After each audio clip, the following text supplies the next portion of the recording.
pledge allegiance to the flag of the United States of America and to the republic for which it stands, one nation, under God, indivisible, with liberty and justice for all. Madam Clerk, please call the roll. Supervisor Perticone, Here. Councilmember Bars, Here. Councilmember Cunningham, Here. Councilmember Malone, Present. Attorney for the town. Here. Thank you for all being here. We have one presentation and one public hearing scheduled this evening. At 7:35, we will stop and call the hearing and ask that Christina from Labella to present it to us. I'd like to remind the board and department heads to make sure that your microphone is on when speaking. Public input per code section 36-4 is scheduled at the beginning of the meeting. Speakers may sign up on the sign-up sheets available at the table and will be called to speak in order of sign-up. Comments on items scheduled for public hearings will not be permitted during public input. Speakers for public input are limited to 3 minutes. The town clerk will keep time. A speaker may speak only once on a topic and will address all comments to the board, not to any other members of the audience. No personal attacks will be tolerated. The board is here to listen to your comments, not necessarily to express its own views or opinions or debate questions. If all scheduled speakers have not been heard by 7:35, public input will be continued at the end of the regular meeting. On behalf of the board, I want to give an update regarding potential renovations of the town hall bathrooms. The bids were opened yesterday, and our construction manager is descoping the contractors that were low bidders. By next month's meeting, we should have a resolution to approve, and if passed, move forward. This is going to be the renovation of the 2 bathrooms here and the bathrooms in the basement. And I'd like to note that this job was approved and awarded over 2 years ago. Since nothing was done to move it forward, we are now facing increased costs to get this done. The next blood drive will be held March 26th, 11 a.m. to 4 p.m. at the Arundequoit Community Center. Appointments are still available. At this time, I'd like to ask the attorney of the town to give an update on some litigation matters. Thank you, Mr. Supervisor. So you would ask me to give an update on 3 pending matters, or formerly pending matters involving the prior supervisor, and I'm prepared to do that this evening. So as was reported in the media, the proceeding commenced by the district attorney was dismissed by the appellate division as being moot. So that is no longer pending. We're still waiting for a decision in the one remaining Article 78 proceeding involving the censure that the town board imposed, and we've been waiting for that for a while, but that remains pending. And finally, there was a case brought in the Federal District Court for the Western District of New York, and an answer was filed on behalf of the town of Arundequoit and the individual named defendants as well, and that one remains pending as well. Okay, thank you. Any questions? Anyone? Okay. Okay, thank you very much. Thank you, Pete. I'd like to welcome Chris Brandt, Chair of the Historic Preservation Commission, to give us a brief presentation on the town-wide Historic Resource Survey.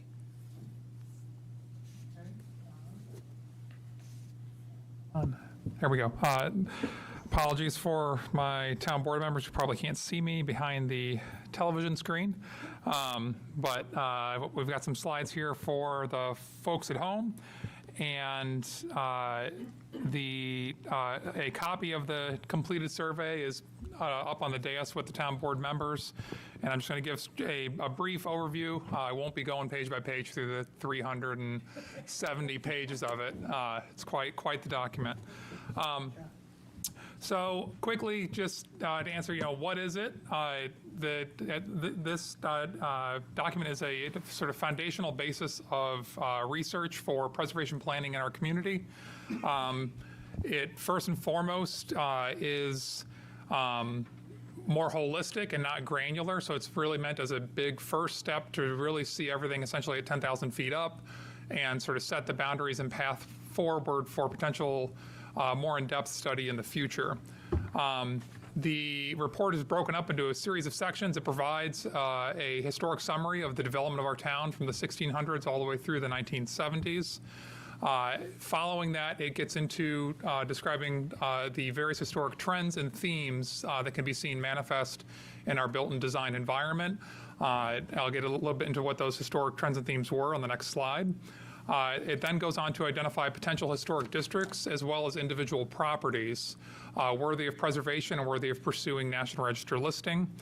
And then it then analyzes the findings of the report as well as providing a series of recommendations for future study and expansion upon this sort of foundational project. A few facts and figures. This immense project was funded by a $38,500 New York State CLG grant that the commission, with the town's assistance, pursued and secured through the State Historic Preservation Office.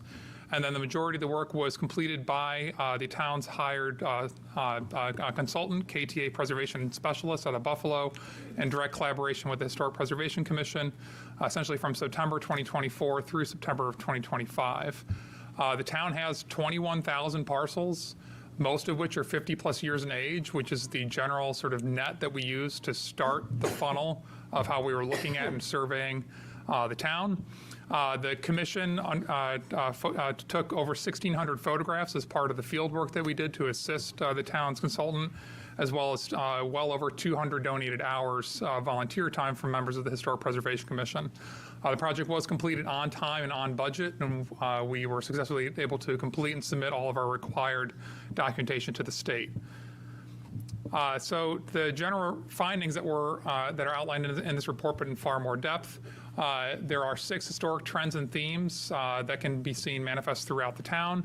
109 individual properties were identified as historic in their own right.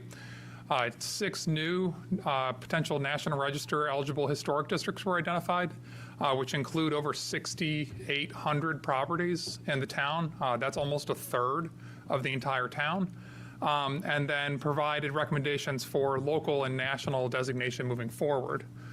The historic trends that were identified that you can see in the history and development of our town, many of which are represented here in this aerial photograph of the Hudson, Cooper, and Titus intersections, are the themes of agricultural and agricultural development, leisure and the various leisure industries that cropped up throughout our town, most notably Seabreeze in the present day, but there were many, many more that are outlined in the report.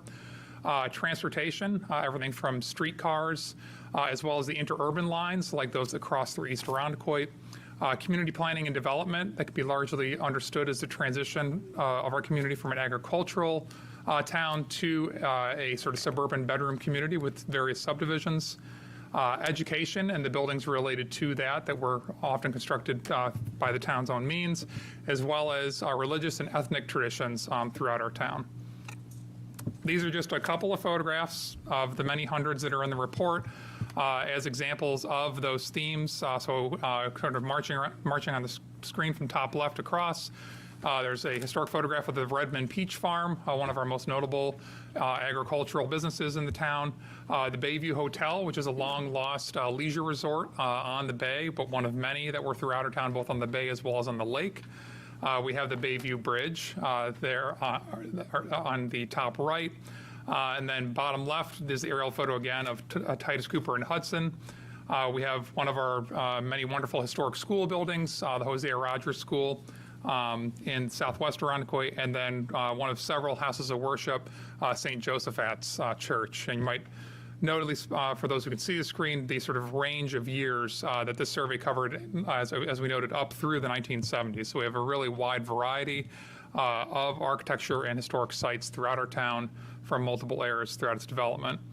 The individually historic properties, as noted before, there were 109. They span from the 1830s all the way through the 1970s. They are residential, multifamily, agricultural, commercial, civic, cultural, religious, and education buildings, as well as landscapes throughout our town. They're representative of the majority of the themes and trends that were identified in the report, and many of them were also designed by prominent local and regional architects in the greater Rochester area. There's just 6 photographs here on this slide is representations of the wide diversities of these individual landmarks, starting with the Josiah Cole House, an 1860s farmhouse on the top left. And then working across with the House of Guitars or the Grange Hall, built in 1910. the wonderful Laurelton Apartments in the East Irondequoit in 1926. Another house of worship, Temple Beth David, built in 1963. Our only remaining historic fire station, the St. Paul Fire Department Station Number 2, wonderful Spanish colonial structure up on the north part of town. And then, of course, the signature Donuts Delight, built in 1957. The historic districts, so these are the 6 districts that are identified, shown here in the overall view of the town. Obviously, there's a few are larger than others, and the 6 districts are the Seabreeze Historic District, the Laurelton Historic District, the St. Paul Corridor Historic District, the Arlington Subdivision Historic District, the Huntington Hills Historic District, and the White City Historic District. These represent all sort of facets of the town from east to west and north to south. And they vary in size and for their significance. So the Seabreeze Historic District, as the name might imply, pertains to the Seabreeze Amusement Park with its 34 rides and 8 commercial buildings, with a period of significance stretching from 1879 to 1963. And this is a signature site that's representative of the leisure development that was unique to our town. The Laurelton Historic District, with a period of significance of 1911 to 1961, comprises 1,700 properties on the east side of town, and more so than any other district in the town, embodies the sort of full arc of our 20th century residential development, starting before World War I and concluding solidly in the mid 20th century.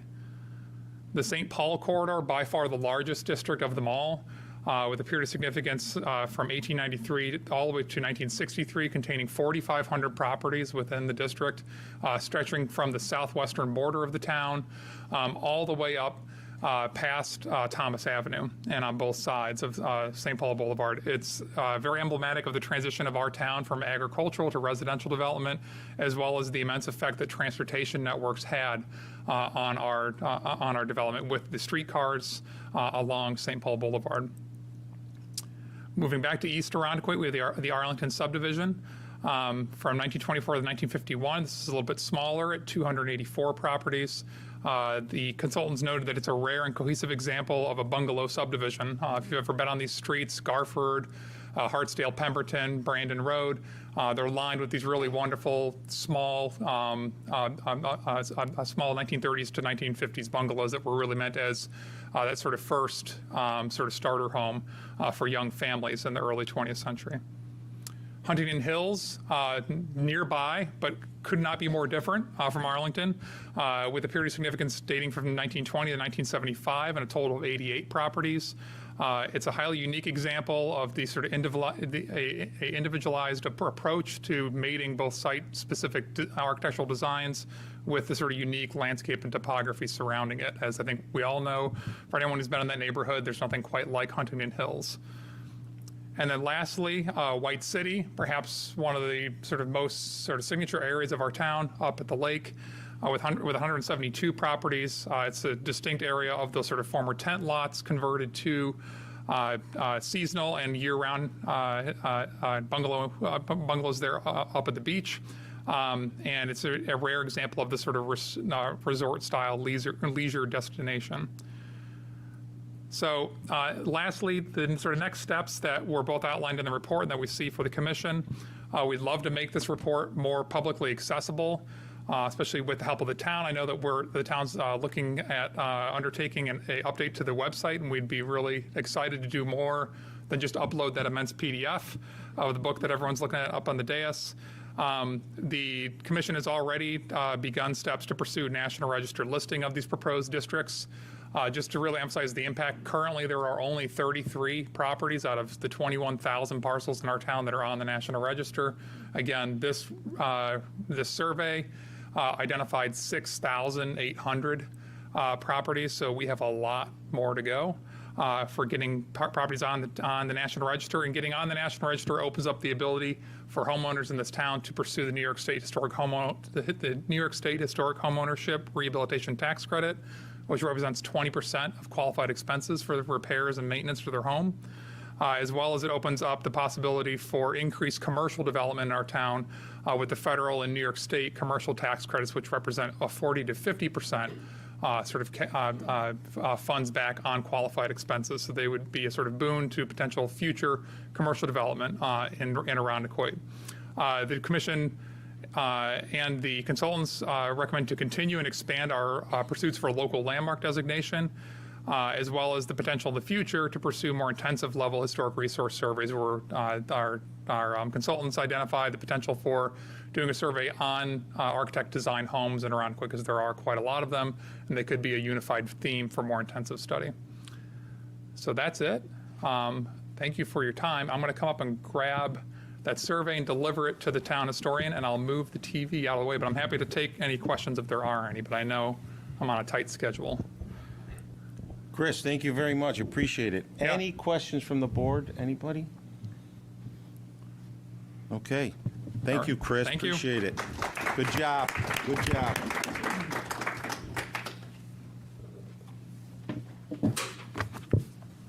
So I'll have Chris get that out of the way, and then we will get to public input.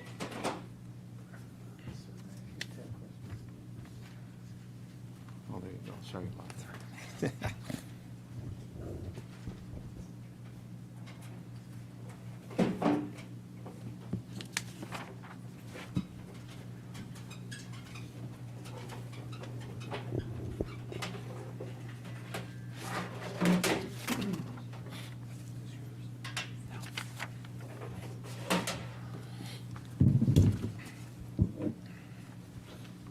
Okay, thank you. Okay, thanks, Chris. Now we'll move on to public input. First up is George. Just state your name and your address, please. Sure. Thank you. George Descoulias. I live at 38 Westbourne Road, and I found out tonight that that's a historic district, I guess. So, Yeah, there you go. I've lived on Westbourne for about 37 years, and I'm here tonight to talk about the odor that's coming from the Kings Landing waste treatment plant that's on the river. Over the last few years, especially this winter, it's gotten worse. And this winter, it's like if I was just keeping track of the days it didn't smell versus the days it smelled. So I found that having been there all those years, when Kodak owned the plant, we really didn't have much problems. When Kodak turned the plant over to Red Rochester, it seems to be that's when things happened. So what we've done was we've sort of had a grassroots effort. We worked with the two administrations ago with the town. We've got some numbers to call when there's odors, that sort of thing. And it's been helpful. And we've seemed to have reached a point now where we're going to need some help. When we call them at these numbers, their first response is always to deflect, in that they say, you know, we're not sure what's causing the odor, that sort of thing. One time I called and they told me it was the zoo. I said, well, I know what the zoo smells like. I've lived there for 37 years. We're far enough from the zoo. We usually typically don't smell the zoo. Or it's the sewer pipe that's under the footbridge. Well, if the sewer pipe was leaking, we'd smell it all the time. So those are the kind of conversations we've been having. So they finally set up a hotline for us. The first time we called it, the mailbox was full. So in my last conversation with them, they said, we're working with the DEC to try to get this thing solved, which sounded to me like a good step forward. So what I've done is I've filed a FOIL with the DEC to find out if they're actually doing anything or not, because just to see what they're doing. But what we'd like to do is our ask here for you guys is, we think we've run against the wall now on the things we can do as private citizens. So if somebody from the town can get with the DEC, find out is anything going on, and if things are going on, if there's some way you can communicate it back to us so we're not sort of blind. I know that in the Parkside neighborhood, we have a good email distribution list from our Parkside Neighborhood Association. I don't know what they do in NOLA, but if you can go through them and they can get out and we can get information to people. So that's where we are. Thanks. Thank you. Next up, Glenda Chance. Name and address, please. Glenna Chance, 85 Andrea Lane. I'm here tonight to get the ball rolling on stopping illegal fireworks use in Arundecoit, as demanded by the county and town noise ordinances and by the New York State Homeland Security and Emergency Service Office of Fire Protection and Control and their Civil Rights and Accessibility Division. This is a serious matter which I have attempted to have resolved more than once in the years since I have lived at my present address. The first year I was terrified on the 4th of July when it looked as if my entire backyard was on fire from the explosives. Why does the town look the other way as certain residential neighborhood streets, as the one behind me, Cashmere Lane, put on commercial fireworks displays with no consequences? Do they apply for permits to do so? If so, why is such a permit allowed? If not, why is breaking the law and terrorizing neighbors, many elderly and ill, okay? Last summer, one neighbor set off M80s and other explosives every night from the beginning of June through the end of October. Despite calls for help, nothing was done. This year, it already started on March 4th. I do not intend to live in terror for 9 months of the year in the house where I pay taxes and have the right to quiet enjoyment of property. It's not right that only the criminals get to enjoy spring and summer. Many people suffer from PTSD. Explosive are a trigger. I have contacted the Veterans Outreach Center and Monroe County Veterans Service Agency to find out what steps their clients have taken to protect themselves from this trauma. The disabled are covered by established law. Do you need documentation to protect those with PTSD from this assault? I will gather it if that is what is necessary for you to take action. I am speaking in March because it allows plenty of time for you to create public service announcements via local news stations, ICAT spots, written warnings in your periodic mailings, etc. It has to start now. People are being seriously hurt. Recently, the yearly open burning ban was announced on the news day after day. You can do the same. One time has no impact. Please uphold the law. It's not too much to ask, and it's your job. Thank you.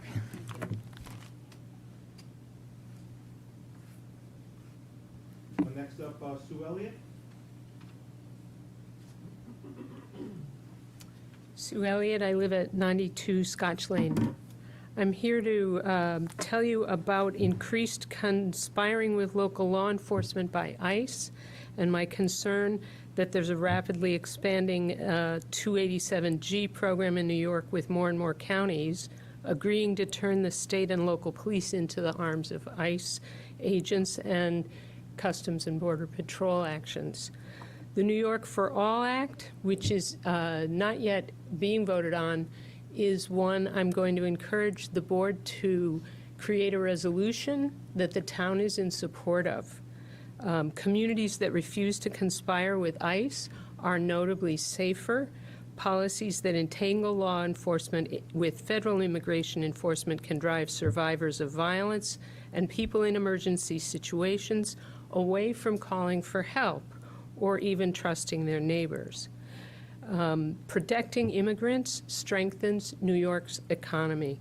The scale and severity of immigration raids have already had chilling implications across key industries in our state. 92% of construction firms are struggling to fill summer work, and New York's small farmers, many of them in this area, have signaled that they have begun to feel the impact of immigration raids. In 2023, immigrant New Yorkers contribute $74.8 billion in taxes and in spending power, so that we could benefit from passing a resolution of this sort. Other states have done so, including New Jersey, Washington, Illinois, and California.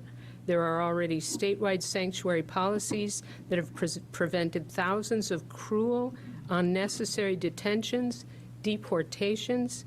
New York City and other jurisdictions have passed strong citywide sanctuary policies, but protections are uneven across the state. So I respectfully ask the board to pass a resolution in support of passing the New York for All Act S2235B. Thank you very much for all your work.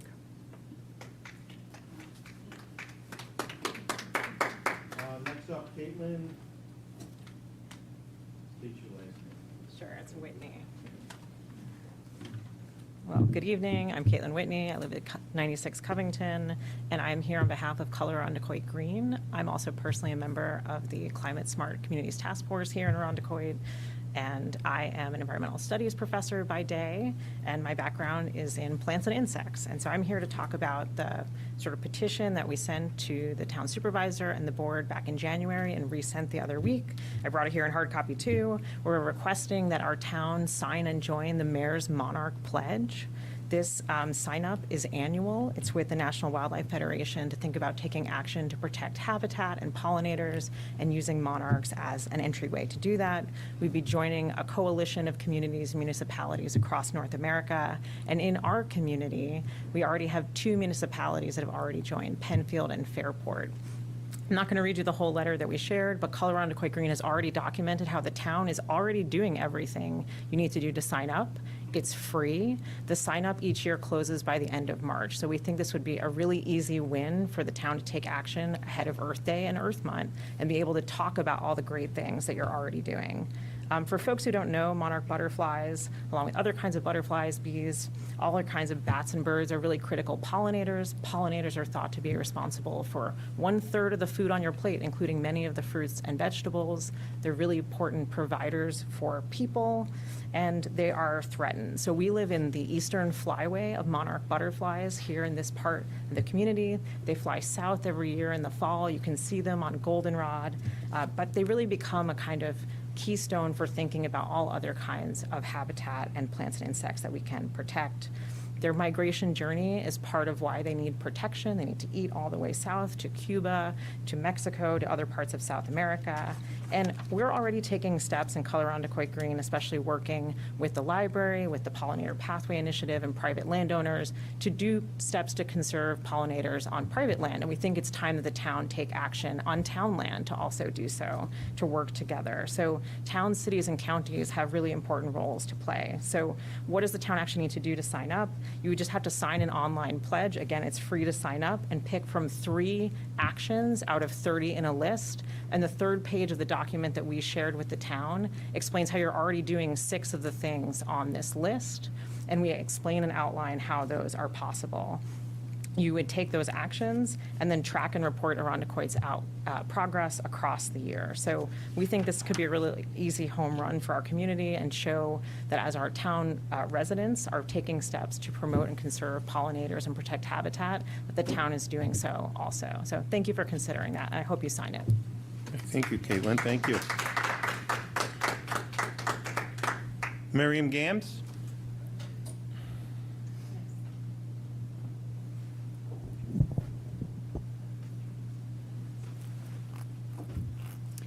My name is Miriam Gans. I live at 11 Covington Road, and I would like to piggyback on what George Descoulias had to say about the odors coming from the sewage treatment plant. I'd just like to remind the board that not only is the neighborhood impacted by this, but also Seneca Park is impacted by this. Seneca Park is one of the 3, Frederick Law Olmsted, who's noted as the godfather of landscape architecture, one of the 3 parks that he designed in Rochester, New York area. And so it has historic, and it also has sort of a philosophical importance in that the park was created as a place for people who didn't have the money to travel to the Adirondacks in the summer, but they were entitled to a place to go where there was wilderness and the beauty of nature was there for them. But this wilderness feeling and the beauty of nature is somewhat lost in the midst of the odors from the sewage treatment plant. So when you talk to those people, you might mention that they're also fouling a historic, important park that is known in many circles around the country. So, thanks. Thank you.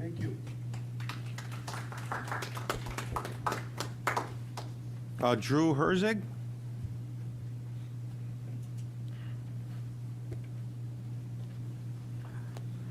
Drew Herzig, 96 Leland Road, Arundecoit. Two things. I want to thank the town council for not being pressured into filling the vacancy on the council by appointment. I really appreciate your commitment to democracy. A primary is the way to go. Democracy does take time, it takes our effort, and it takes our belief in it. Too many people in the country now want us to give up on democracy, to abandon it. And any appearance of cronyism or nepotism or inside trading weakens our trust in democracy. So you did the right thing in standing up for the process. Please keep that up because it's really important. We are at a risk of losing faith in democracy. And at this level, it's very visible to the public what you do and what you fail to do. So your commitment to transparency in the process, much appreciated. Thank you for resisting the pressure to do an appointment and going with the democratic process. Secondly, we are all too much aware that recently the Buffalo Police Department delivered up a man to his death at the hands of ICE. That was not their intention, but that was the result of their actions. A number of us are really concerned about ICE's presence in Arundecoit, and we're asking the council to really start thinking seriously about not just a resolution, but actual code language that will give the police department cover when they say no to ICE kind of thing. We're going to have to provide a lot of support for them because there's going to be a lot of pressure on them to just go along with it, to be ICE agents essentially kind of thing. So they are going to need your support, your guidance, and also legal cover so that when ICE comes and asks the Arundecoit Police Department to just give us a little bit of information or just hold that guy a little bit longer or just do just this or just do that, they can say, no, the town code says we cannot do that, case closed kind of thing. We're going to need you to really stand up for the police department and for all the people. A resolution supporting New York for All is a great start, but we also need to bring it right home here and create language that the Arundecoit Police Department can point to and say, sorry, folks, we're not allowed to be ICE agents here. Thank you for that. I appreciate it. Thank you.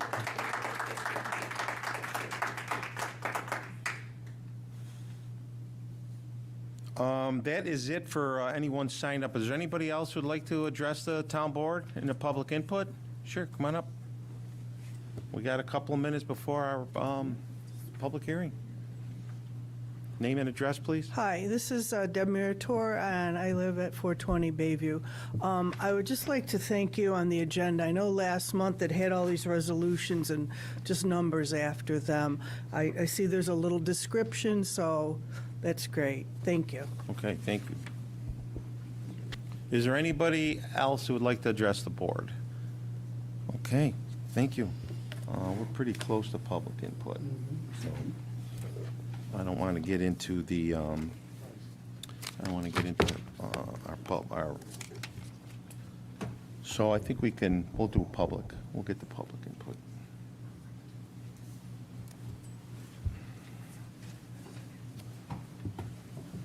A minute out.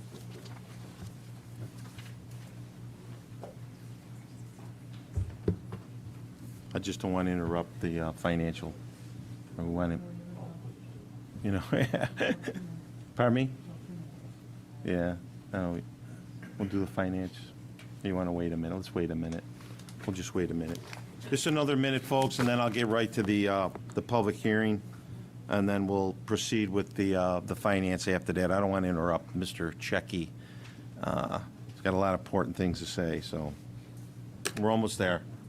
Another minute.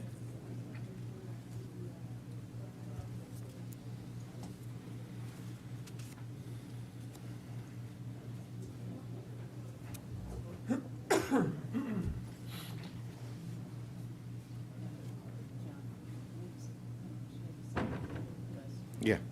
Oh, okay. Yeah, we're done. I put her name, I added that name on the bottom, okay?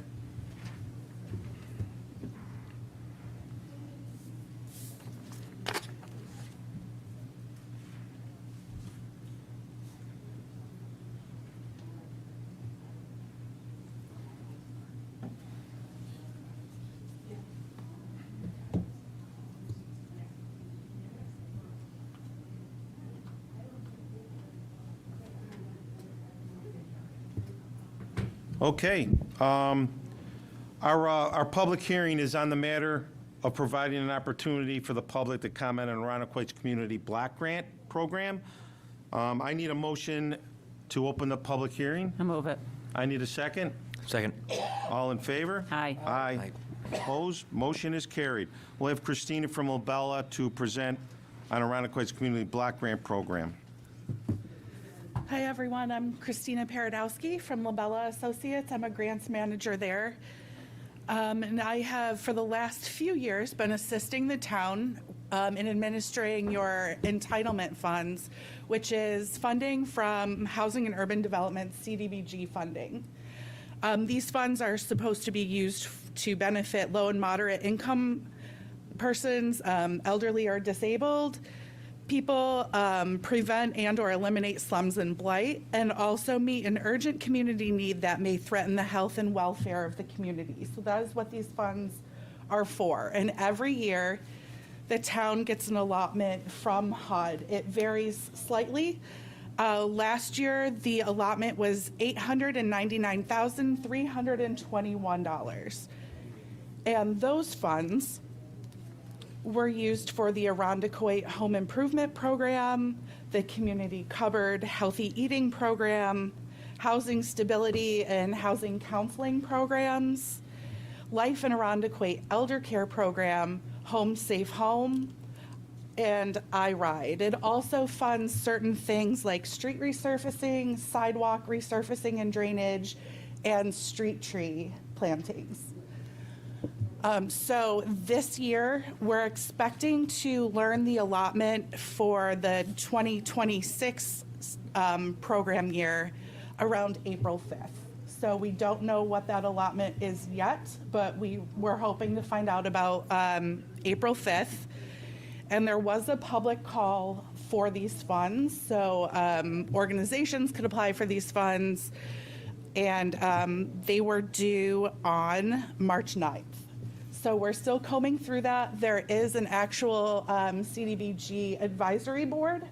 So that committee meets and we go over all of the various applications. And we also hear from the applicants that have applied for this year. We don't have a date for that yet, but that will be upcoming. Okay, thank you. Any questions from the board?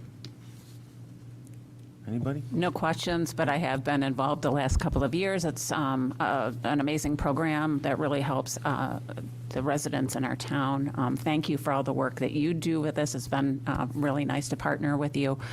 So I just really appreciate having this opportunity and to meet with the applicants as well. So thank you. Yeah, Christina, thank you. I mean, there's many organizations that benefit from this, and I'm glad it keeps coming every year, so it's very helpful. So any other questions? Anybody else? Thank you for that. I need a motion to close the public hearing. Motion, John. Second? Did you want to? Oh, I'm sorry, Yeah, jeez. yeah. Is anybody, I don't believe anybody has signed up.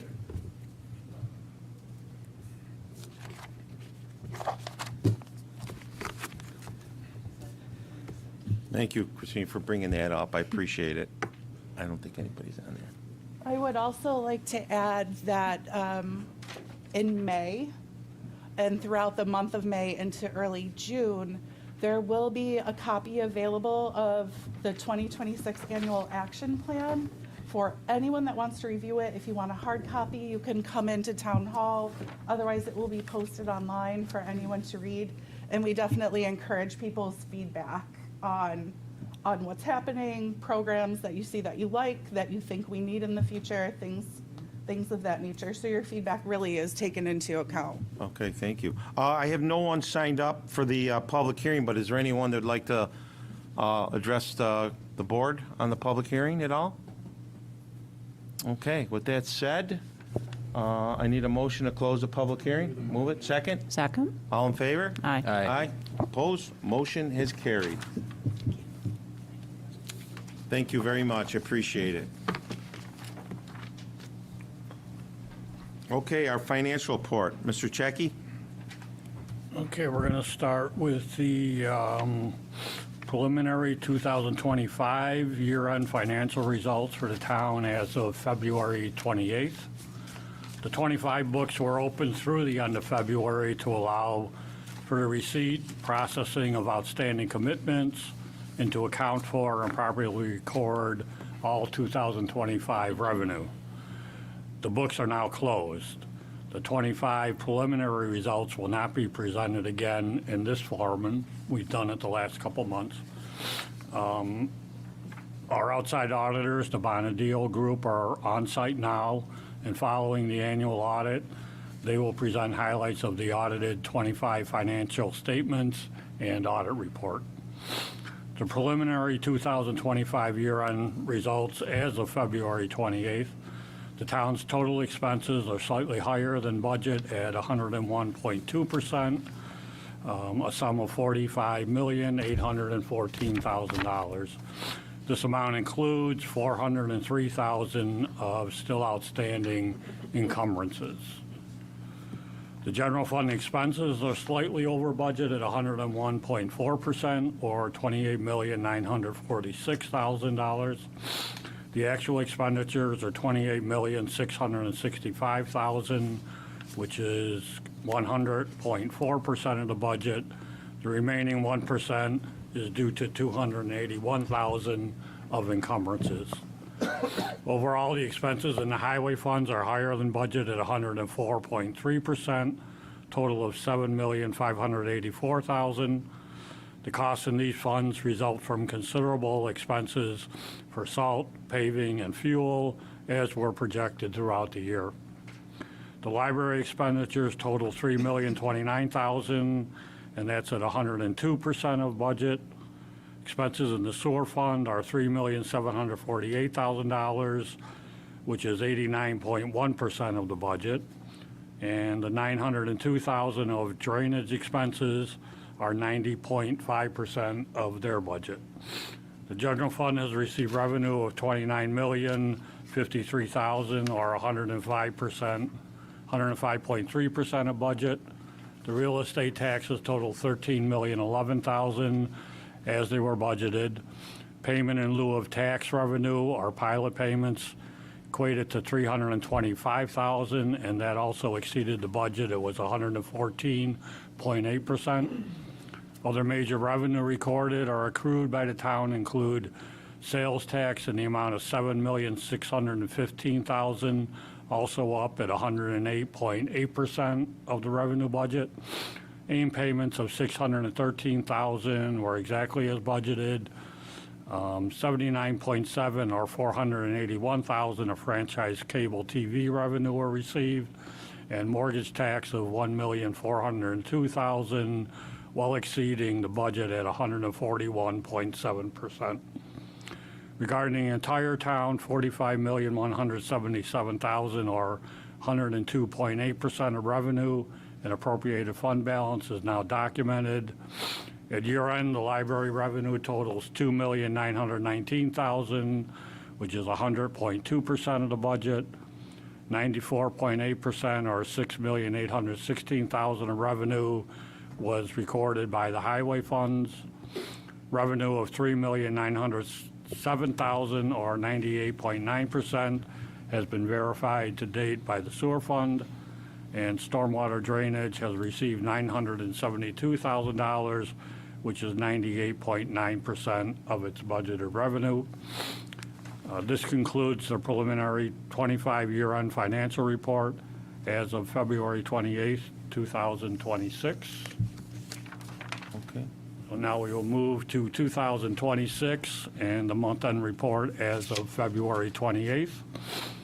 The 26 financial results for the town are total expenses, actual as well as encumbered, are $8,671,000 or 19.3% of budget, which is slightly higher than the 16.7% of the year that has elapsed for the first 2 months.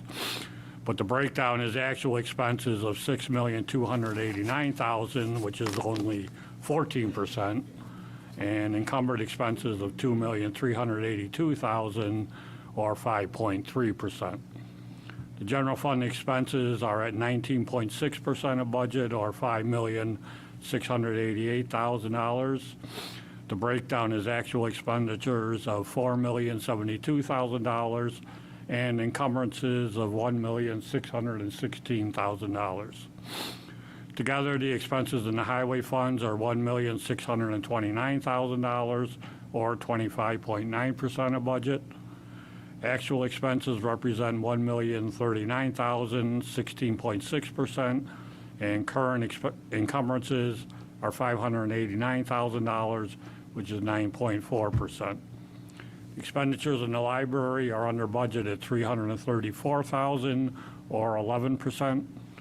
Sewer fund expenses are at 16.1% of budget, equating to $656,000. The expenses in the stormwater drainage total $133,000, which is 12.9% of their budget. Moving to general fund revenue received is $16,380,000, or 56.6% of the budget. This includes revenue of $12,814,000 of real estate taxes, which is 100% of that budget. $138,000 of pilot payments received, which is approximately 45.1% of budget. Regarding the entire town, $28,717,000, or 64.1% of revenue has been received to date. That includes 100% of the real estate taxes and special district fees, totaling $19,861,000. Library has received $2,955,000, or 97.1% of its budgeted revenue. The highway fund's collective receipts are $4,366,000, representing 69.6% of its budgeted revenue. Sewer fund has received $3,930,000, 96.5% of that fund's budget, and $1,018,000, or 98.6% of stormwater drainage budget has been received. And that concludes the February 2026 financial report. Okay, Mr. Checky, thank you. Any questions? Anything for Rich? Thank you. I need a motion. I'll move it. I need a second. Second. Second. All in favor? Aye. Aye, opposed? Motion has carried. Okay, Madam Clerk, approval of minutes, please? Approval of the February 9th, 2026 workshop meeting minutes. Motion. Motion. Second. Second. Any questions, discussions? Okay, all in favor? Aye. Aye. Opposed? Against? None? Okay, meetings, the minutes of February 9th, 2026 has been approved. Okay, February 17th, 2026 regular town board meeting minutes. okay, I need a motion. Move it. A second? Second. Any questions? Okay, all in favor? Aye. Aye, opposed? Motion has carried.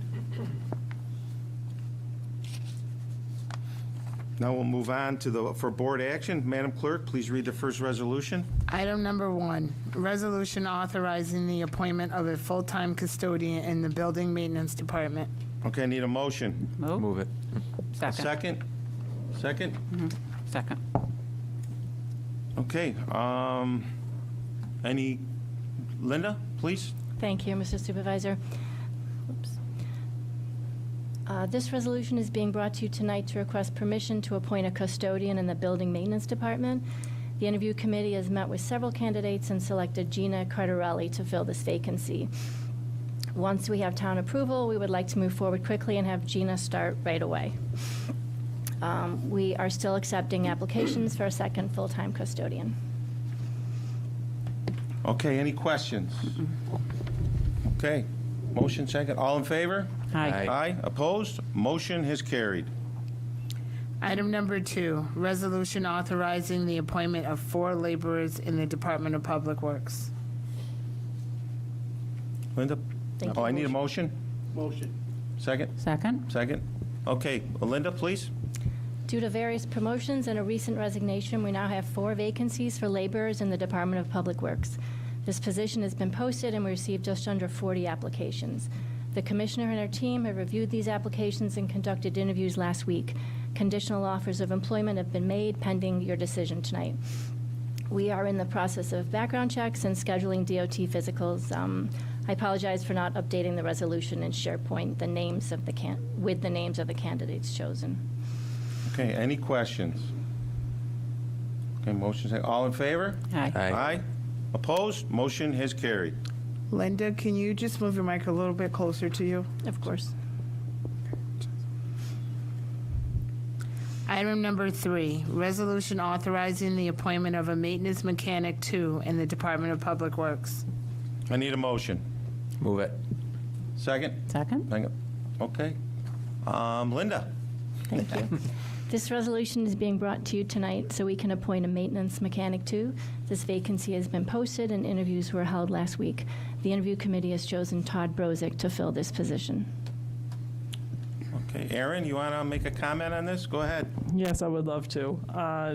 Todd brings a decade worth of sanitary sewer collection experience. Primarily in this position, he will be focused on the 28 pump stations located throughout town, and I'm very excited about Todd's breadth of knowledge that he brings to this role. With recent retirements and shifting in this division of the department, he brings real knowledge and jump into this position, and making sure that all these pump stations are functional and working in proper order, which is pretty important. So we're very eager and excited to get Todd into this role.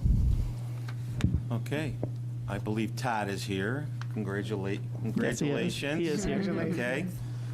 Congratulations. Any other questions, anything? Okay, all in favor? Aye. Aye, opposed? Motion has carried. Congratulations. Congratulations.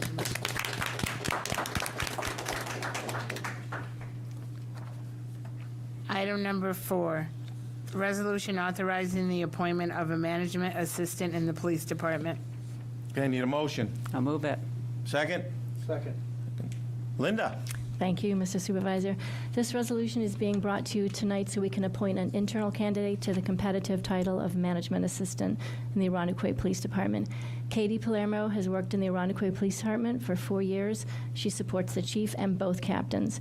She has taken on more responsibilities, and we would like to align her title more closely with the duties she performs. Katie has taken the civil service exam and is reachable on that list. Okay, any questions?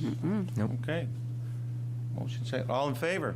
Aye. Aye. Opposed? Motion is carried. Congratulations, Katie. Congratulations, Katie. Very good. Thank you. Item number 5, resolution authorizing the appointment of an office clerk 4 in the Recreation Department. Okay, I need a motion. Move. Second? Second. Second. Yes, thank you, Shannon, Mr. please. Supervisor. Yes. This position is a vacancy that was created through a promotion that the board voted on last month. And I am so happy that we have an internal candidate, Miss Emily Christensen, who's worked with us on a part-time and seasonal basis since 2018. We now have an opportunity to bring her on full-time in this Clerk 4 position, and I'm so excited to recommend Emily for this position. Okay, any questions? Okay, I get a motion second. All in favor? Aye. Aye. Opposed? Motion is carried. Congratulations. Congratulations. Item number 6, resolution authorizing the appointment of an office clerk 4 in the Information Technology Department. Okay, I need a motion. Motion. I need a second. Second. I think this is an addition downstairs. It was needed. We discussed it at the workshop. So I got a motion second. All in favor? Aye. Aye. Aye. Opposed? Motion has carried. Congratulations. Congratulations. Item number 7, resolution authorizing the appointment to the Historic Preservation Commission. I need a motion. Move it.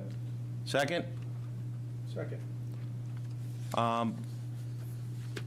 Bill? Yeah, this resolution is brought forth from the Historic Preservation Commission. This is to reappoint a current member as well as a newly created position of the alternate member. There was an interview committee which included Councilwoman Cunningham, myself, and members of the Historic Preservation Commission. Okay, thank you. Chris, did you want to say something? I saw you stand up. Do you want a little comment? Go ahead. Sure. I was just going to mention we had more interest this year than we've had in past years. We had 6 applicants, 4 of which provided complete applications. Those 4 were interviewed for these 2 positions, and those are the 2 sort of highest scoring from our grading rubrics are the 2 before you tonight. Okay, thank you. I have a motion, I have a second. All in favor? Actually, I'm I sorry, just I'm sorry. wanted to say that I've raised concerns about the process previously, several times now. So I just want you to know that because of the process and not because of the people chosen, I will be voting no on this. Okay, I got a motion, second. All in favor? Aye. Opposed? Nay. All right, motion has carried. Congratulations. Thank you, Greg. Item number 8, resolution adopting administrative procedures for the Board of Assessment Review for the town of Arundecoit. Okay, I need a motion? Motion. Second? Second. Dan, please? Yes, this puts into writing the procedures that the Board of Assessment Review wishes to use in order to provide a more, streamline for the taxpayers to appear before the Board of Assessment Review. Okay, any questions for Dan? Thanks, Dan. Thank you for that. I had a motion, second. All in favor? Aye. Aye. Opposed? Motion has carried. Item number 9, resolution calling for a public hearing on a proposed local law enacting technical amendments to the town code's cannabis provisions. I need a motion. Motion. Second? I'll second. Second it? Okay. Peter, please? Yes, so these regulations are required to bring our code into compliance with some recently promulgated regulations from the Cannabis Board of the state, which resulted in preempting, effectively invalidating a lot of the regulations that we had. So this will bring it into compliance. Okay, are there any questions? Bill, any comment? Bill? No, just we've worked extensively with the attorney on these, and these will bring us, as he said, into compliance with what the state's already passed. Okay, I think so. I have a motion, I have a second. Any other discussion? All right, all in favor? Aye. Aye. Opposed? Motion has carried. Item number 10, resolution calling for a public hearing on the matter of granting a special use permit for 525 Titus Avenue in a C business district. Motion. I need a motion? Motion. Second? Second. Okay. Bill?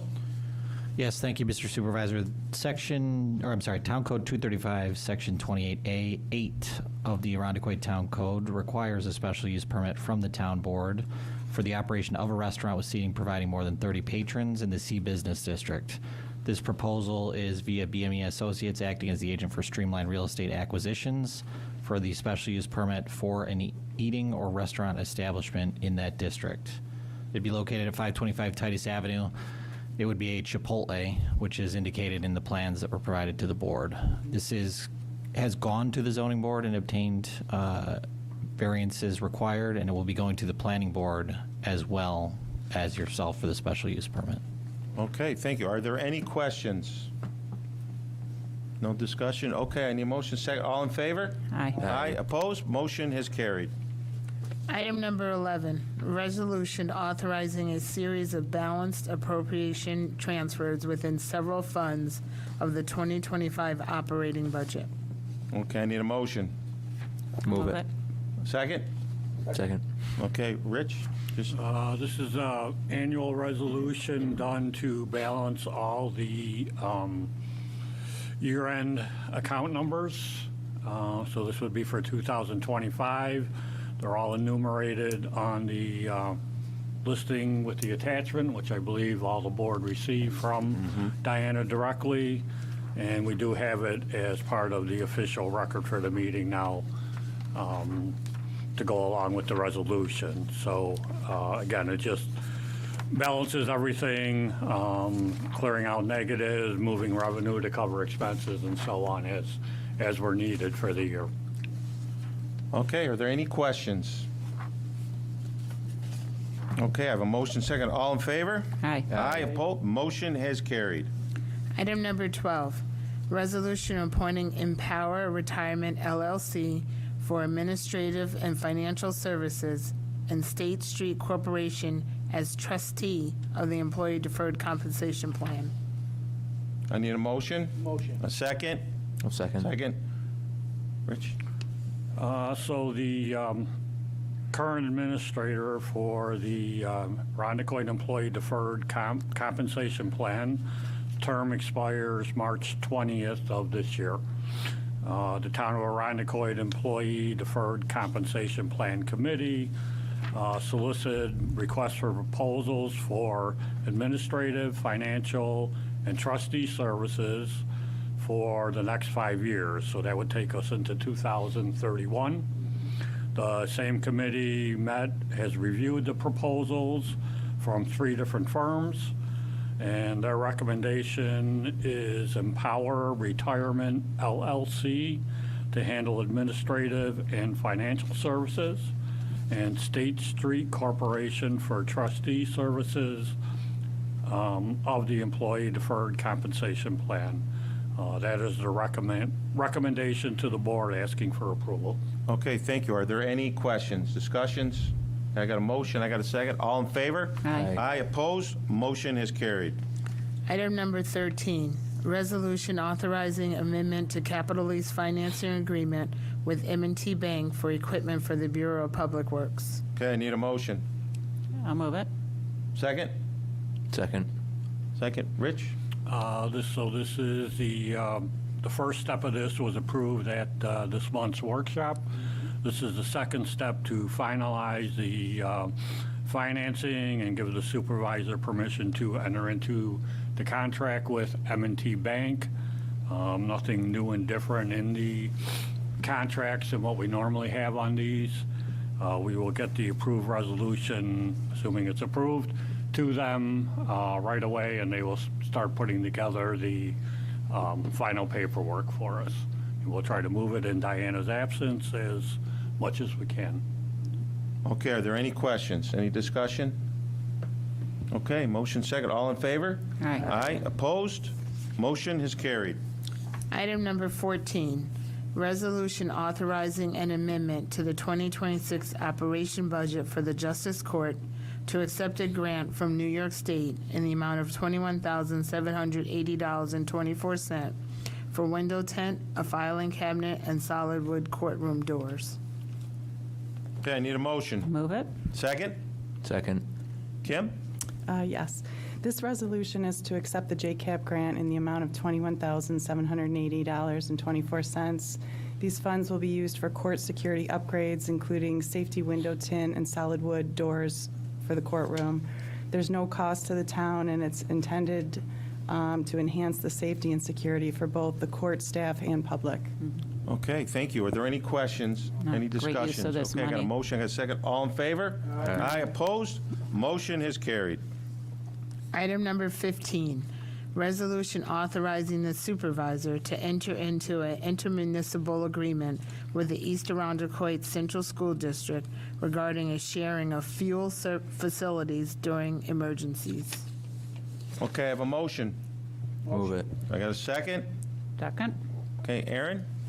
Yes, thank you, Mr. Supervisor. This resolution would enter us into the intermunicipal agreement with East Arundecoit for shared fuel services. It basically means that we're each other's backups in the event of an emergency on either end.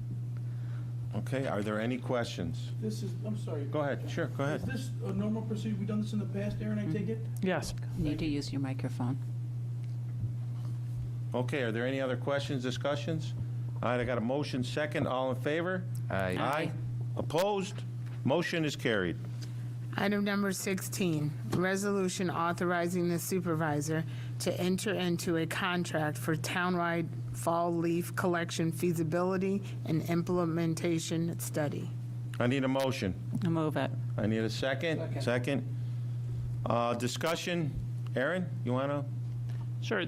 This resolution would award the RFP interview process at commencement came from Barton and LaJudas. We had 2 submissions to the RFP, and the committee unanimously decided to go with Barton and LaJudas for this.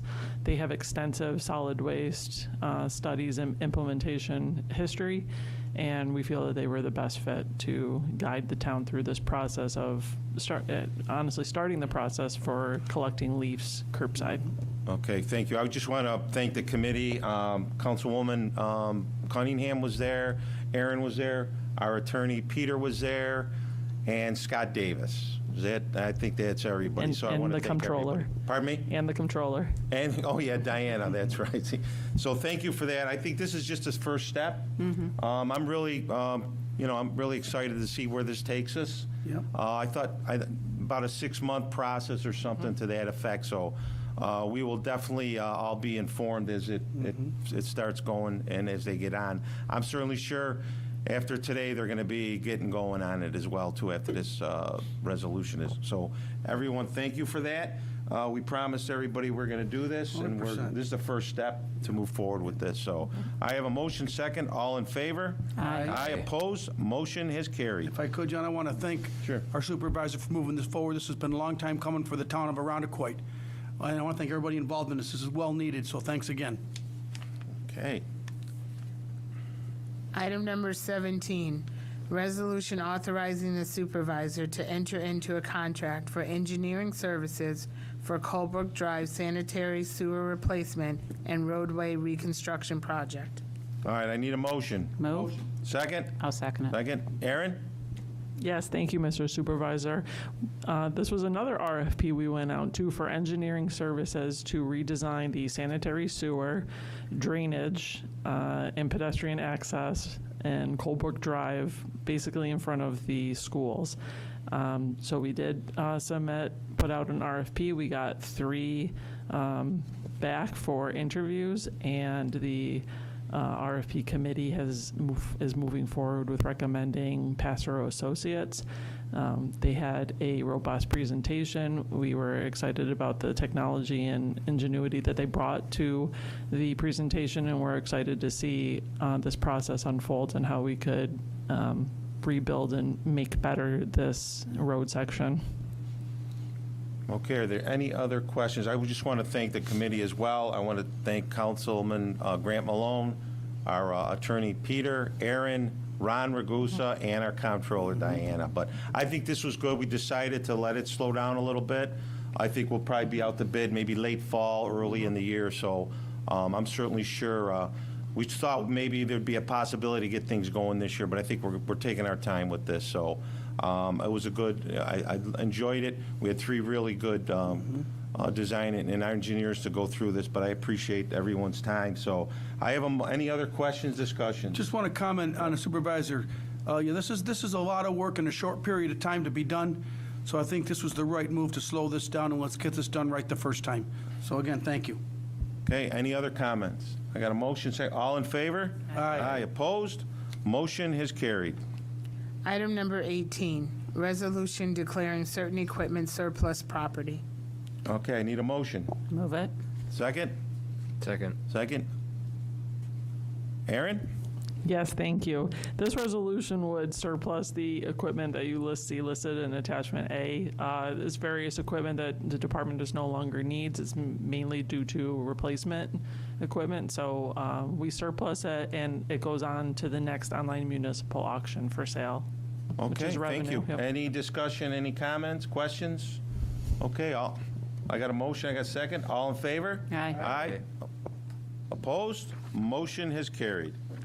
Item number 19, authorizing the supervisor to enter into a contract for senior golf leagues for spring-summer 2026. I need a motion. Move it. Second? Second. Shannon? Yes, thank you. This resolution will allow us to move forward with our annual contract with Lakeshore Country Club, the Shore Acres Executive Course, where our men and women's spring and summer league play each year, and they're really looking forward to getting back out on the course. Okay, Shannon, I had some contacts. I looked at the canal, the golf course is for sale, correct? Correct. Right, so we it's did not talk going to to affect them. the golf league at all this year? Correct, okay. not this year. Just so everybody calms down, they're going to play all summer there. There won't be any changes. Yes, we did talk with them, and it Okay. won't affect anything until at least 2027. Okay, very good. Any questions? Any comments? Okay, I got a motion, second. All in favor? Aye. Aye, opposed? Motion is carried.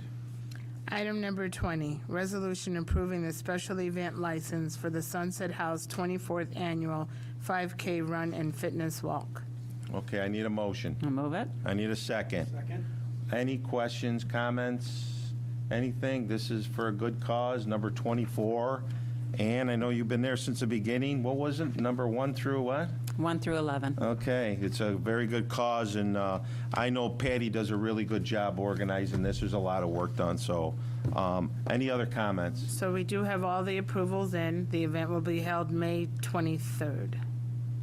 Okay, any other comments, questions? Okay, I need a motion second. All in favor? Aye. Aye. Opposed? Motion has carried. Item number 21, resolution approving the special event license for the Point Pleasant Firemen's Association Sportsman's Raffle, number 33. Okay, I need a motion. Move it. I got a second? Second? Any questions, discussions? Okay. So this is their annual event, it's their 33rd, and the event will be held April 25th, and we do have all the approvals in. Okay, no questions. I need a motion second. All in favor? Aye. Opposed? Motion has carried. So that concludes our town board meeting this evening. Thank you for all coming tonight. This concludes our meeting of March 17, 2026. Our next workshop meeting is Monday, April 13th, 2026 at 4 p.m. here in the Broderick Room. And our next regular meeting is on Tuesday, April 21st, 2026 at 7 p.m. here in the Broderick Room. Can I have a motion to adjourn? Second. Second. All in favor? Aye. Aye. Opposed? Motion is carried. The meeting is adjourned. Thank you.